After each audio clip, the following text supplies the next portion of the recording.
Nagsimula ang pelikula sa isang insidente sa kulungan na nagpapakita sa pangunahing tauhan na nagngangalang Advait. Nilabanan niya ang malaking preso sa kulungan para kunin ang pinakamahalagang bracelet na kanyang iniingatan. Noong nakaraan, si Advait ay isang adventurous na tao na lumipat lang sa Goa para sa panibagong simula ng kanyang buhay. Para sa Indian, ang Goa ay isang magandang lugar tulad ng langit. Sa ibang lugar, isang babaeng nagngangalang Sara na iniwan din ang lahat ng mayroon siya, na pumunta sa Goa upang doon manirahan. Hindi sinasadyang nagkita ang dalawa sa isang party at doon sila nagkakilala sa ilalim ng pagsabog ng magagandang paputok. Biglang ni-raid ng mga pulis ang party at nagpanik ang lahat. Tinulungan ni Advait si Sara na makatakas mula doon at nagpas siyang pumunta sa ibang club para sa isa pang party. Para sa kanila, ang buhay ay puro pagsasalo-salo na hindi matatapos. Sa sumunod na party, nakilala nila ang isang drug addict at isang patutot na nagngangalang Jessie na nagbigay sa kanila ng droga para mag-enjoy sila sa party. Noong mga oras na iyon, na-realize ni Advait na nine-love na siya kay Sara, at sa hindi inaasahang pagkakataon, ganoon din ang naramdaman ni Sara, kaya, pagkatapos nilang mag-enjoy sa party, pumunta sila sa beach at nagbakbakan. Pagdating ng umaga, umalis si Sara sa Advait para subukan kung mahahanap niya ulit siya para makita kung mahal niya talaga siya.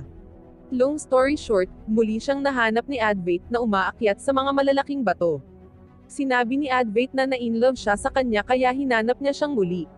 Upang makita ang determinasyon ni Advait, sinabihan siya ni Sara na tumalon mula sa bangin kasama niya.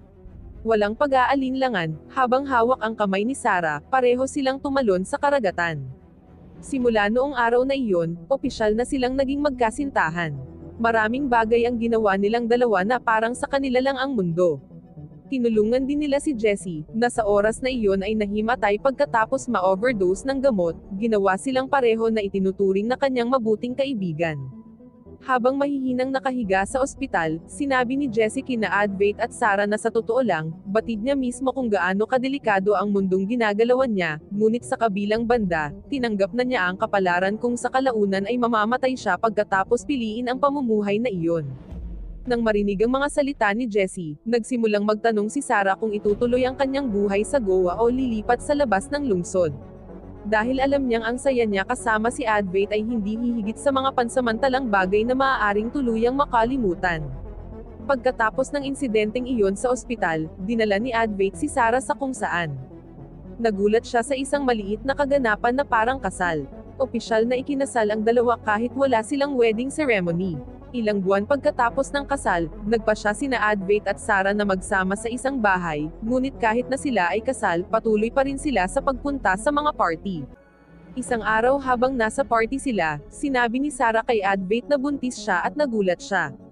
Habang nag-e-enjoy sa kanilang oras sa party, nakita ni Sara ang isang batang babae na nagngangalang Vani na tumatawag sa kanyang ama sa telepono.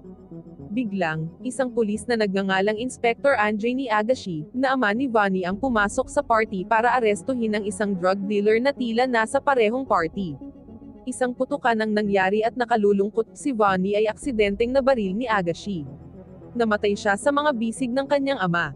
Nang makita ang nangyari kay Agashi ay agad na nawala ang plano ni Sara na ipalaglag ang sanggol. Sinabi niya kay Advait na gusto niyang mabuhay ang kanilang sanggol. Pakiramdam ni Advait na nakarinig ay hindi pa siya handang maging ama.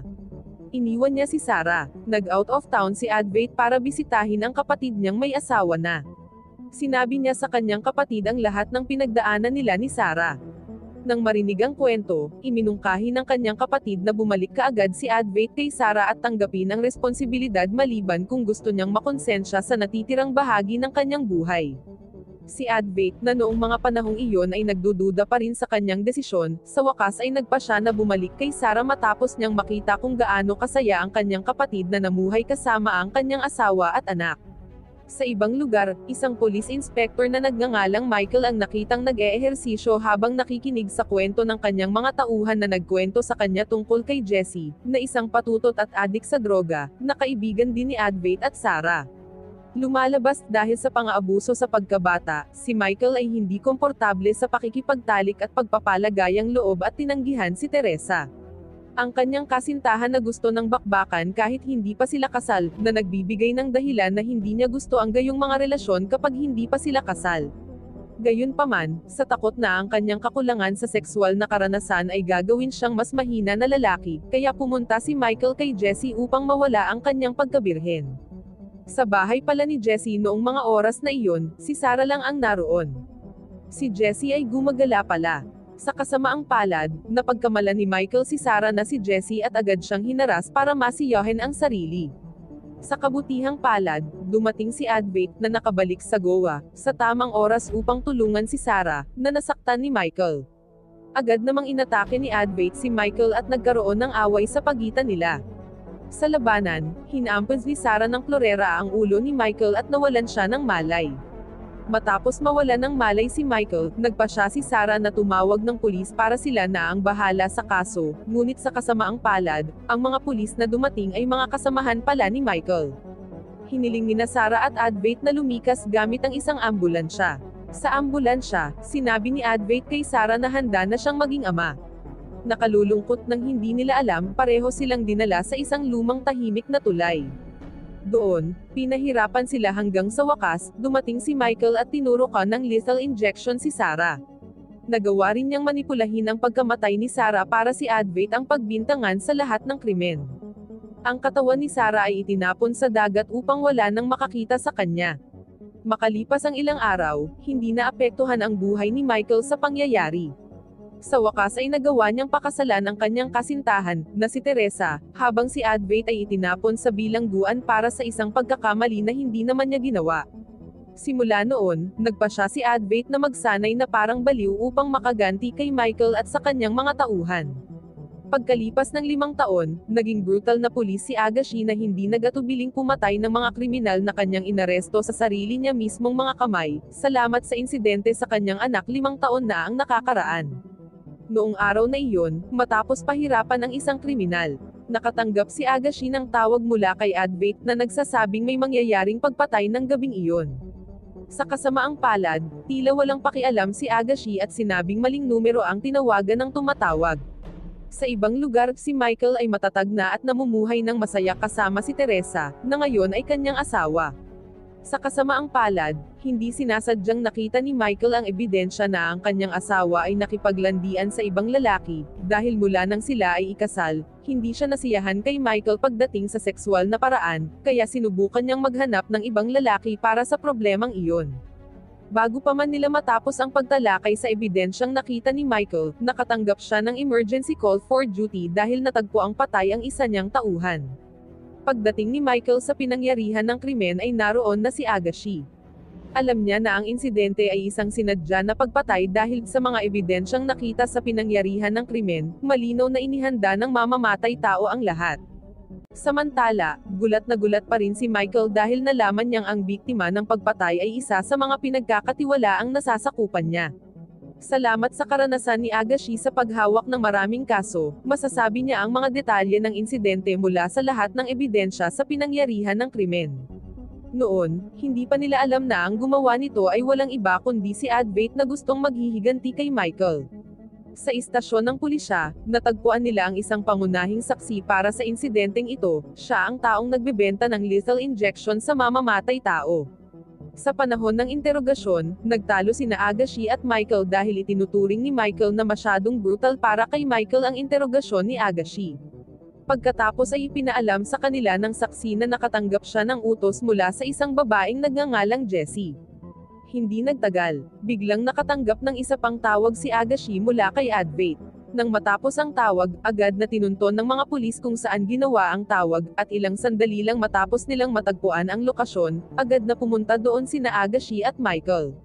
Samantala, pumunta si Advait sa kanyang susunod na target, isa pa sa mga pulis ni Michael na nagplano ng pagpatay kay Sarah at pinagbintangan siya 5 taon na ang nakakaraan.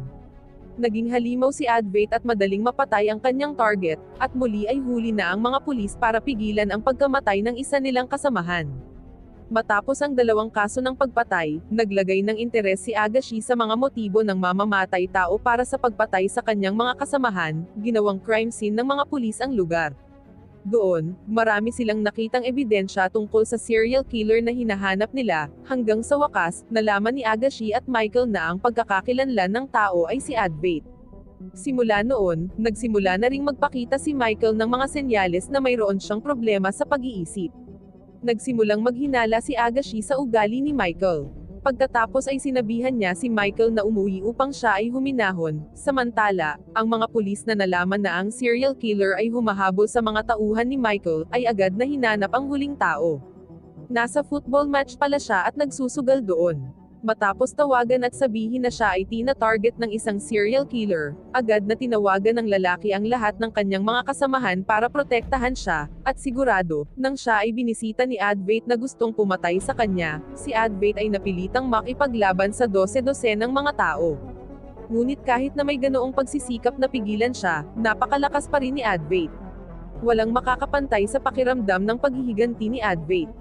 Sa huli, pagkatapos ng isang matinding labanan sa pagitan nila, ang lalaki ay nahulog mula sa taas ng ika-10 palapag, diretso sa isa sa mga sasakyan ng pulisya sa ibaba.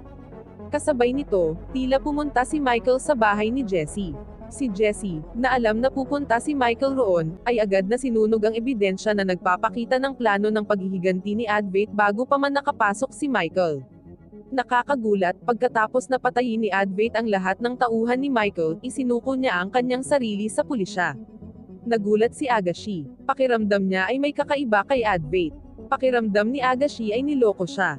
Alam niya na ang plano ni Advait ay hindi isang plano na maaaring gawin sa isang gabi lang kundi isang napakakomplikadong plano na nangangailangan ng maraming oras upang ayusin. Si Michael, na bagong dating lang sa himpilan ng pulisya, ay humiling na mabigyan siya ng panahon para tanungin si Advait.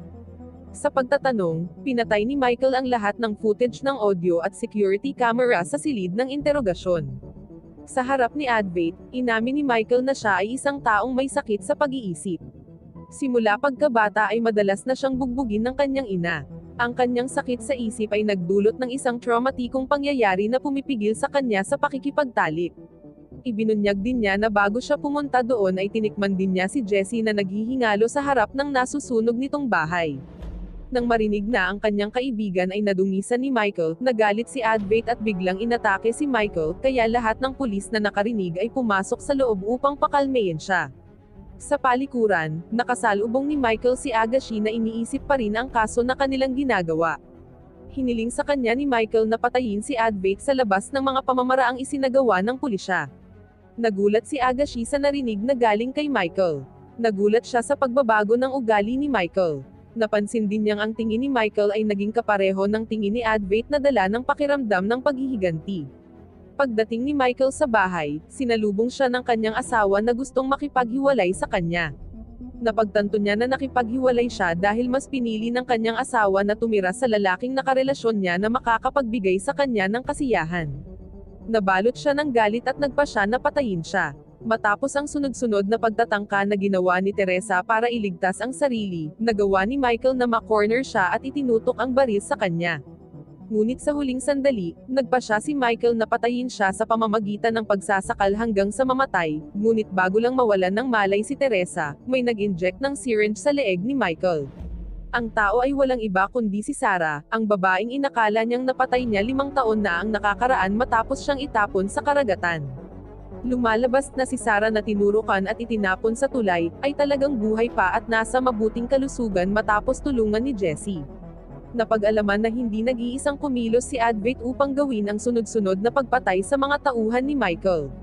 Habang sinasanay ni Advait ang kanyang sarili sa bilangguan, si Sarah, na naghihintay na tapusin ni Advait ang kanyang sentensya sa bilangguan, ay gumawa ng perpektong plano na patayin ang mga nasasakupan ni Michael.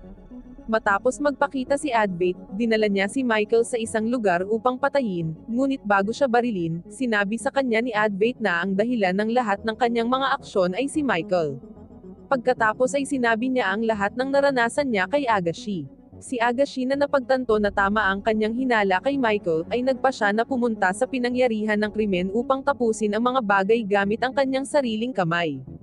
Nang sumapit ang umaga, naging crime scene ang bahay ni Michael. Kinumpirma ni Teresa at Agashi sa pulisya na ito ay isang aksidente lamang.